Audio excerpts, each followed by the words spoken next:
Welcome back to the program. Thanks for staying with us. Now we have with us Member of National Assembly representing the people of Mwingi Central, Joe Mutambo, who's joining us tonight to talk about the role of the Senate and, of course, that controversial, or it's now becoming controversial, proposal by the CIOC in the National Assembly to bar senators from running. Keep your comments coming in on this discussion. Mheshimiwa, thank you for joining us on Checkpoint tonight.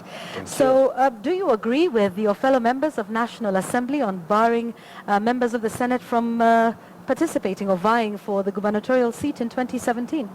No, I don't. The reason why I don't is because we'll be contravening the same constitution. The constitution is very clear that any person, anybody, is free to fight for any seat. And unless you change the constitution to accommodate the proposals, then I want to say that the proposals are ill thought. They did not think it in a better way, because you cannot make a law to contravene the other. And if we say that we are going to bar senators from running for another seat, then we are basically saying if you hold any other position in any other field, then you should not vie for this or that seat. Right. And this is against the constitution. All right. What about, the proposal, or what they're saying, that this might be a conflict of interest, that between now and 2017, rather than provide oversight, that the members of the Senate will be busy trying to, find fault and find wrong with the governors to use that to their political advantage? No. You see, actually, what we should do is to make the Senate, more, to give it more powers, because as it is, that is just a useless house. I would say, like one of my colleagues said, it's a house of retirees. They are there, they have no powers. Yes, there are some powers, but they cannot exercise them to the fullest. And I would say that their powers are like diluted. They cannot make any decisions. The decisions they make, they are reversed by court tomorrow. I can ask you, for the last 3 years, what have they done? They beat Ombora is back in the office. They beat, I don't know who, that person is back in the... they do nothing. They summon governors, they don't come. So I want to say, if we really...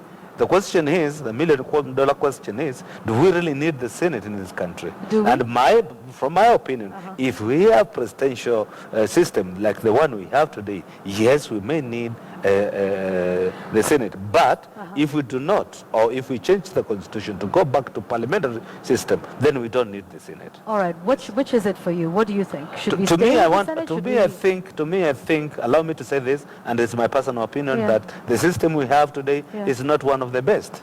The system we had before was working perfectly well. And another thing is that the system we have, you have somebody from nowhere, somebody who has not even interacted with the public, a manager from the bank, and you make them a CS, or you make them a minister. Somebody who don't know the values of dealing with the people. You give them the role of cabinet secretary. You see, that's a very big mistake we are making. But to be fair, cabinet secretaries don't exactly deal with the people, but rather... No. Let me tell you, that's where we go wrong. That office is political, whether we like it or not. Because whatever you do there, it impacts... directly to the people. And so it has to be a political seat because the work that they do impacts directly on the people? Exactly. Because you see now, if you appoint somebody from, let's say, for example, from Enfield, he was an IT man, and you tell them, go and head this docket. You see, that docket is a political office. All the politicians will come there and bring their issues in that office. I represent the people of Mwingi Central. And when people of Mwingi Central, they have issues, I have to go to the ministry which is concerned. But is that your role, though, as member of National Assembly? Yes, it is described very clearly. Rather than to do that within the confines of the National Assembly and summon a cabinet secretary? It is divided very clearly. I represent the people of Mwingi Central and their interest. So wherever their interest lies, even if it is here, I'll come here and say, I'm here to represent the people of Mwingi. All right, and it is your view view that as a representative of the people that you cannot interact with a technocrat in the cabinet, and that he would be ill-placed to understand the views or the needs of your people? They will not understand what Why I'm wouldn't talking he about. understand They will that? not understand. You cannot understand. not? You cannot understand the problem facing the people unless you interact with them. You cannot understand it. And technocrats do not interact with the people in your view? Those are two books. They will not understand. Let them first go to the ground. Let them see the problems people are facing. If I tell a minister there is a road which is connecting this road and the people are suffering, you will not even understand what I'm talking about. You look at these books and tell me there is no money.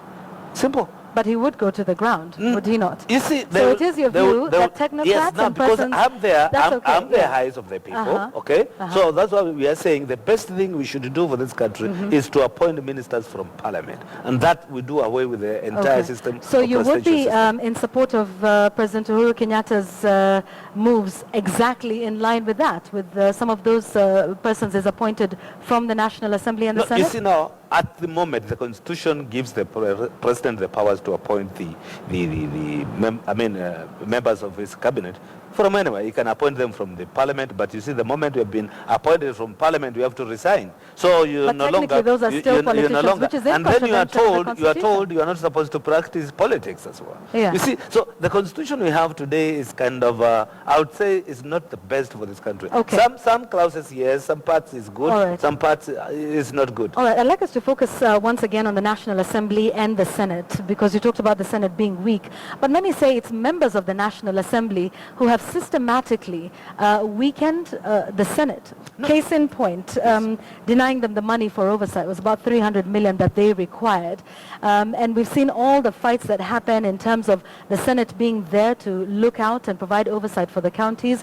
But some of the bills that have to do with matters counties that are not passed to the Senate. And many say it's the National Assembly that puts us in this very predicament we're in now, where the Senate is weak. No. You see, the Constitution is very clear. Article 95 and 96 spells out the roles of Parliament and the Senate. All right? And the role of Senate is very clearly defined in Article 96. Correct?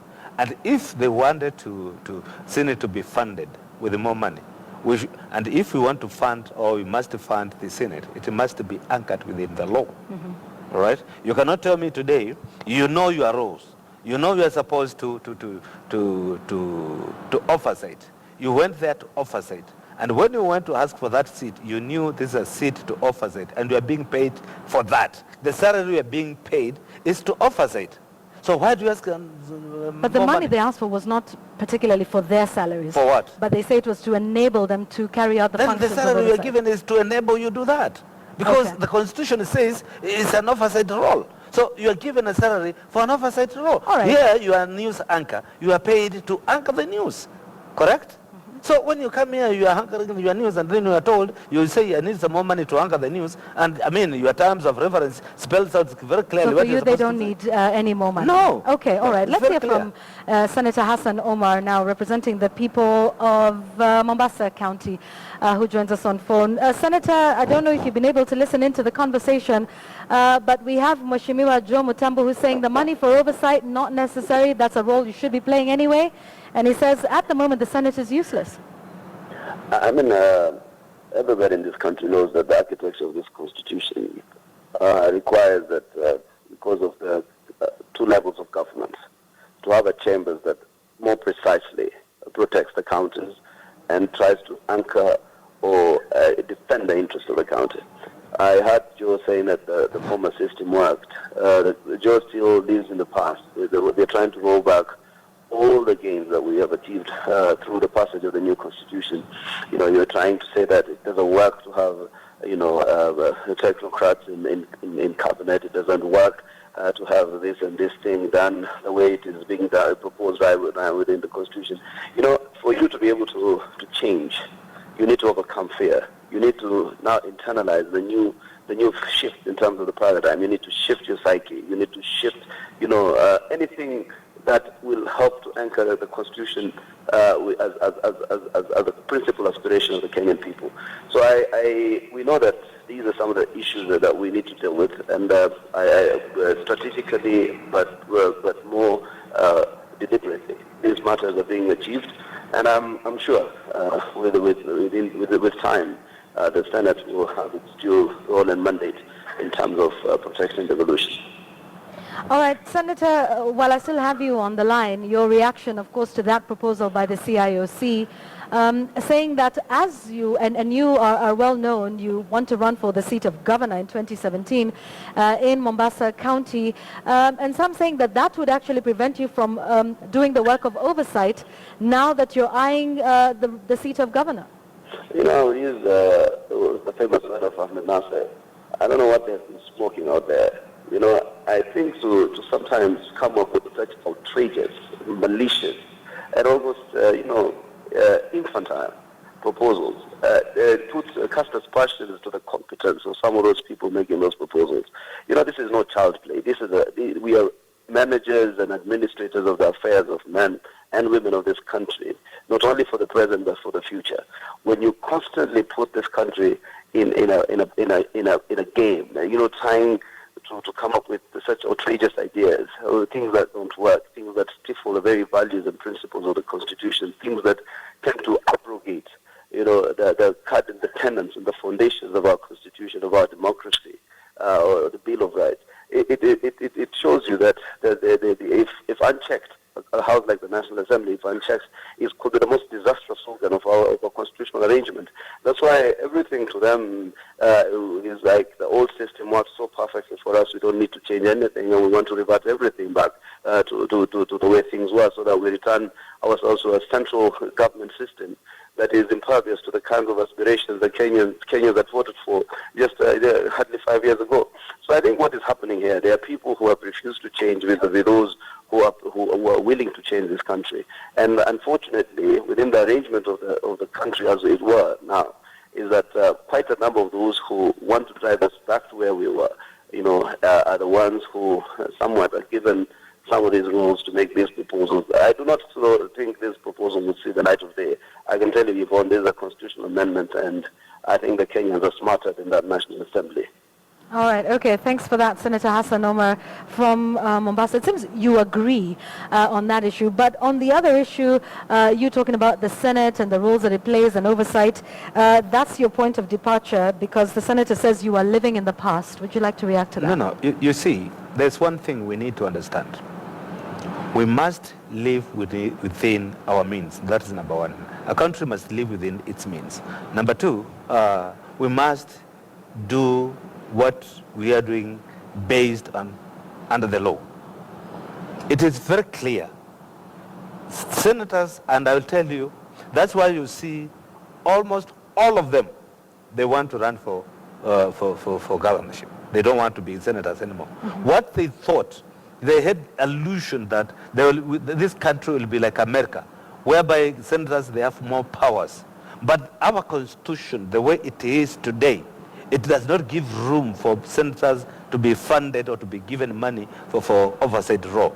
It is very simple mathematics that you went for this seat knowing the terms of reference are oversighting, and the money you are being paid for is to oversight. Simple and period. Mm-hmm. That is what they get. Right? Okay. Now, for us to come back and say we need to allocate them more money, mm-hmm. extra money, we have to explain to the country, and we have to explain to the people, we are giving them this money for what? You have to say for what. So if we give them money for oversight, then we end up, it's like paying them, we are double paying them. All right, okay. This is the point I'm driving home. Right. I have no problem with the senators. All right? I have no problem with any individuals. Right. But the thing is, I have to follow the law. Okay. If I will pass that bill, or I have to pass that motion, then it has to be anchored within the law. Okay. Mheshimiwa, what are your thoughts then on CDF? CDF is in the law. There's an act. Mm-hmm. There's an act which says there is an act. Okay? There's an act. There's no act about the Senate. But here's the conflict of interest that many raise. Yes. That CDF duplicates the role of devolution, and that money and the power and the decision for how to use that funds be left to the counties, and that nowhere in the Constitution does it state that it is the work of members of National Assembly, allow me to finish, to carry on with development. The roles of the National Assembly include passing legislation and oversight. Any that law, CDF is in contrary any law to that. Or any act by the parliament is a law. CDF has been existing, and but there is a court ruling on the same. No, after that, it was disbanded. Yeah. Then it was changed. It became national government, CDF. So actually, as it is today, it is not CDF as it used to be before. It came with the new regulations. It is government. It's central government money. And the central government can appoint the member of parliament, can say, okay, this committee to take care of this, to take care of that. But do so you not there's see, no issues. Mheshimiwa, do you not see the conflict then? Because this is not clearly stated in the roles of members of National Assembly in today's constitution.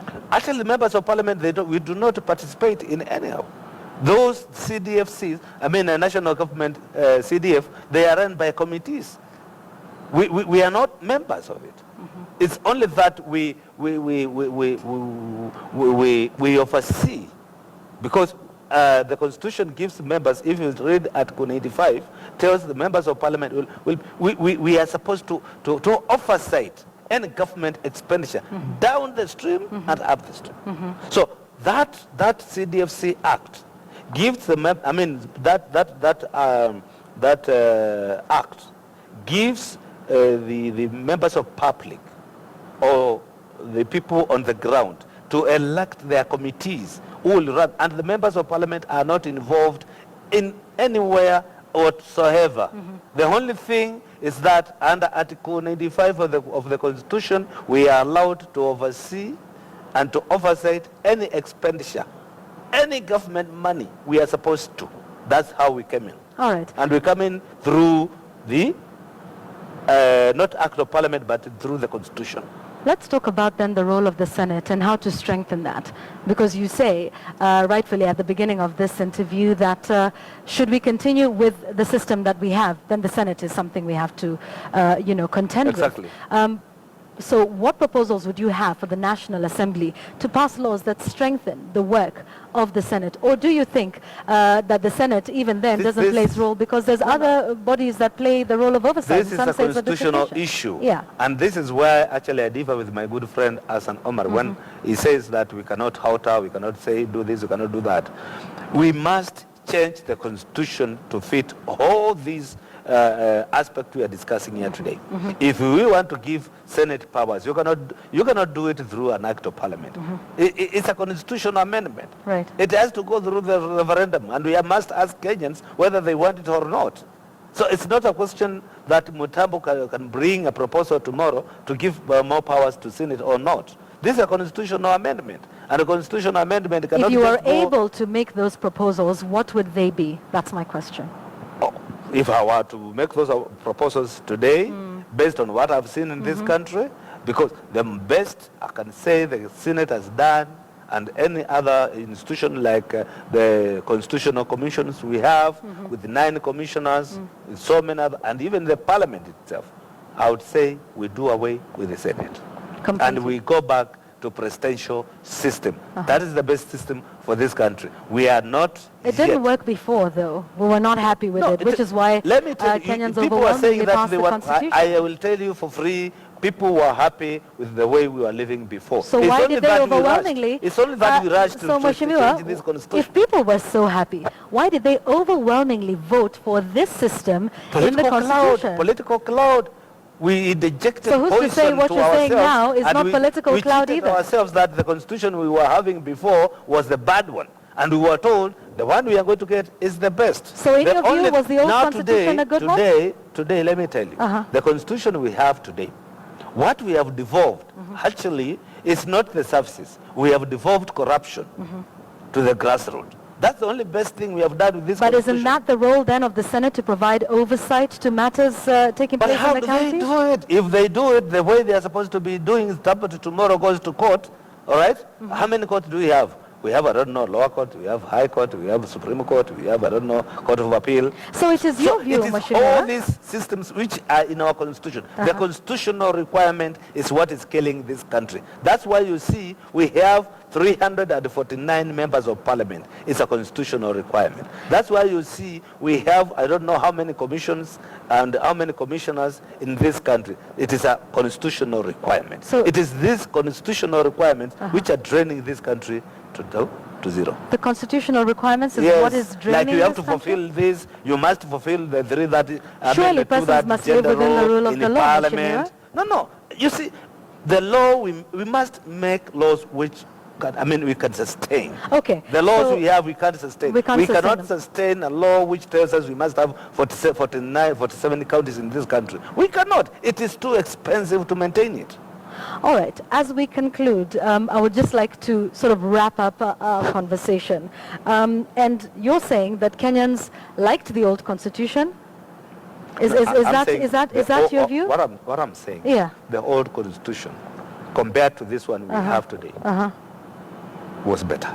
Okay. My and opinion. that the Kenyans voted for it due to what you're calling a political cloud? It Is that what you're saying? was a political cloud. I'll tell you, maybe 70 or 80% of Kenyans, they never read this constitution.